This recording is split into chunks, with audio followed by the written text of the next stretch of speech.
Next topic हमारे पास है activity 4.8। हमारी साइंस की बुक के अंदर जो एक्टिविटी 4.8 है उसे हमने डिस्कस करना है। चलो स्टार्ट करते हैं, फर्स्ट पॉइंट पे आते हैं।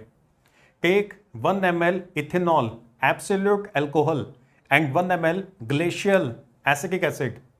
देखो पहले तो यही डिस्कस कर लेते हैं कि ये एब्सोल्यूट अल्कोहल क्या होता है और ये ग्लेशियल एसिटिक एसिड क्या होता है। एब्सोल्यूट अल्कोहल का मतलब होता है 99% या फिर मोर देन 99% प्योर अल्कोहल। जो इथेनॉल है ना, ये वाला जो इथेनॉल है वो वाटर के अंदर डिसॉल्व हो जाता है in all proportions. Ethanol water में डिसॉल्व हो जाता है इन ऑल प्रोपोर्शंस। इसका मतलब ये है कि आप ऐसा भी सॉल्यूशन बना सकते हो जिसमें सिर्फ 5% इथेनॉल है, बाकी सारा वाटर है। ऐसा भी सॉल्यूशन बना सकते हैं जिसमें 50% इथेनॉल है, बाकी सारा वाटर है। ऐसा भी सॉल्यूशन बन सकता है जिसमें 99% इथेनॉल है और सिर्फ 1% वाटर है, क्योंकि इथेनॉल और वाटर ये किसी भी प्रोपोर्शन में आपस में एक दूसरे के साथ मिक्स हो जाते होते हैं। हमें कौन सा चाहिए? हमें एब्सोल्यूट अल्कोहल चाहिए, मतलब 99% प्योर इथेनॉल होना चाहिए। 99% तो इथेनॉल होगा, सिर्फ 1% वाटर होगा, या 99% से भी ज्यादा प्योर होना चाहिए, तो उसे बोलेंगे absolute alcohol. Absolute alcohol, alcohol which is at least 99% pure alcohol by weight. It should not contain more than 1% water. 99% pure alcohol ही होना चाहिए, सिर्फ 1% या लेस देन 1% वाटर होना चाहिए, तो उसे एब्सोल्यूट अल्कोहल बोलेंगे। और जो ग्लेशियल एसिटिक एसिड है ना, उसका मतलब यही होता है कि 99% या 99% से भी ज्यादा प्योर एसिड होना चाहिए, सिर्फ 1% वाटर होना चाहिए, या फिर 1% से भी थोड़ा सा कम वाटर होना चाहिए, तो वो होता है glacial acetic acid. Pure acetic acid more than 99% pure acetic acid होगा ना, उसे बोलेंगे ग्लेशियल एसिटिक एसिड। जब सिंपल एसिटिक एसिड लिखा होता है ना, तो वो होता है acetic acid is a solution of acetic acid and water. Water इसके बीच में ना मिक्स होता है उसे डाइल्यूट करने के लिए। इतना क्लियर हो गया? अब फर्स्ट पॉइंट में आपको ये बोला जा रहा है आपने इथेनॉल को लेना है और ग्लेशियल एसिटिक एसिड को लेना है, और साथ में कुछ ड्रॉप्स आपने लेने हैं कॉन्सेंट्रेटेड सल्फ्यूरिक एसिड के एक टेस्ट ट्यूब के अंदर। चलो पहले फर्स्ट पॉइंट की कंप्लीट कर देते हैं। ये देखो, ये भाई साहब टेस्ट ट्यूब लेके आ गए हैं और इसके अंदर ये वाली 3 चीजें हैं। स्मॉल क्वांटिटी के अंदर पहले इथेनॉल है, जो इथेनॉल है एब्सोल्यूट इथेनॉल है, 99% प्योर इथेनॉल है।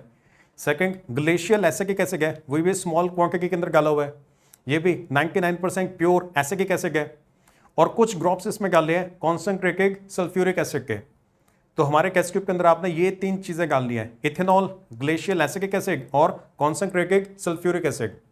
अब सेकंड पॉइंट पे आते हैं, warm it in a water bath for at least 5 minutes. अब आपने इसको गर्म करना है। अब आप डायरेक्टली हीट सप्लाई करके गर्म नहीं कर सकते, आपको इसको वाटर बाथ के अंदर इसको गर्म करना पड़ेगा, क्योंकि देखो टेस्ट ट्यूब के अंदर इथेनॉल है। जो इथेनॉल है ना वो बहुत ज़्यादा फ्लेमेबल होता है, मतलब बड़ी जल्दी उसके अंदर आग लग जाती है। अगर डायरेक्टली इसको हीट सप्लाई करेंगे ना तो इसमें आग लग जाएगी। तो डायरेक्ट हीटिंग नहीं करनी है, इनडायरेक्टली हीट सप्लाई करनी है। ये देखो, सबसे पहले आप एक कंटेनर लोगे, कंटेनर के अंदर हम वाटर को फिल करेंगे। फिर ये भाई साहब हैं, ये तूफानी माचिस लेके आ गए हैं और ये नीचे से कंटेनर को हीट कर रहे हैं। कंटेनर को हीट सप्लाई करेंगे, उसकी वजह से पानी गर्म होगा। गर्म पानी के अंदर हमने टेस्ट ट्यूब को डुबोया हुआ है, तो धीरे धीरे हीट यहाँ पे टेस्ट ट्यूब के अंदर भी सप्लाई हो रही है। डायरेक्टली अगर हीट करना स्टार्ट कर देंगे ना टेस्ट ट्यूब को, तो उसके बीच में आग लग जाएगी, क्योंकि जो इथेनॉल है वो फ्लेमेबल होता है, बड़ी जल्दी वो आग पकड़ लेता होता है। तो डायरेक्ट हीटिंग नहीं करनी है, इनडायरेक्टली इसको हीट करना है। तो 5 मिनट के लिए आपने इसको हीट करना है। क्लियर हो गया? नेक्स्ट पॉइंट है, pour into a beaker containing 20 to 50 ml of water and smell the resulting mixture।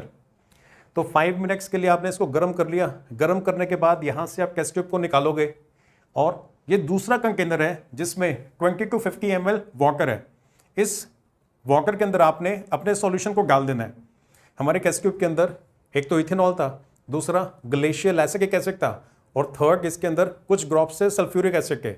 अच्छे से मिक्स कर लिया था, थोड़ी देर के लिए गर्म किया था। गर्म करने के बाद हमने इस वाटर के साथ इसको मिक्स कर दिया। उसके बाद लास्ट में आपसे ये पूछा जा रहा था, स्मेल द मिक्सचर। अब आपने मिक्सचर को ना स्मेल करना है। जब आप मिक्सचर को स्मेल करोगे तो आपको एक बहुत अच्छी प्लीजेंट स्मेल आएगी, क्योंकि ईस्टर बन गया अब वो ना। Ethanol reacts with acetic acid in the presence of concentrated sulfuric acid to form Easter. जो इथेनॉल है ना वो एसिटिक एसिड के साथ रिएक्ट करता है सल्फ्यूरिक एसिड के प्रेजेंस के अंदर और क्या बना लेता है, ईस्टर बना लेता है।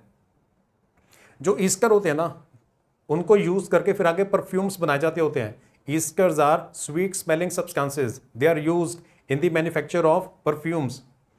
और ईस्टर की स्मेल कैसी होती है? Ester has a pleasant fruity smell. Ester has a pleasant fruity smell. बस ये हमारा आंसर था।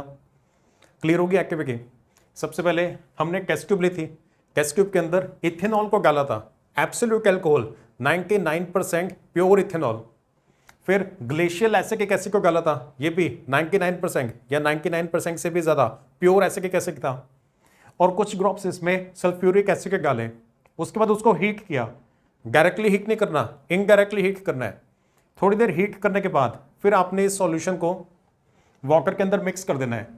वाटर के अंदर मिक्स करने के बाद फिर आपने इसको स्मेल करना है। जब आप इसको स्मेल करोगे तो एक प्लीजेंट फ्रूटी स्मेल आएगी।